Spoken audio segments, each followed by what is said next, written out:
Uwengane zakwethu laphana abafowethu laphana elenke. Ngiyazazi angilona i-own angingena ugatsheni anginalo ikhwandama.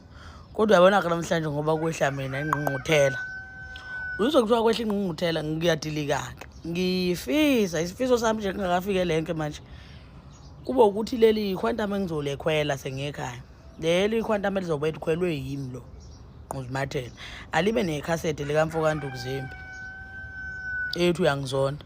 Ngifuna ukuzwa ngikhuphuka ngesigqi sikamfoka Ndukuzimbi ngeke. Inkosi impela ekhaya bongidweba phansi ungafa. Angilubeki mangadlala ngono. Uyangizonda shimane ungizondela intombi yami. Ngeke ngifuna ukwehla ngekhasete lamfoka Ndukuzimbi. Inkosi impela emalenke namhlanje kube kushisho ufuthi. Hey, ngifuna ukwehla ngomfoka Ndukuzimbi angidlali nani ke lapho. Ngiyayicela nje umsa wasePostoli.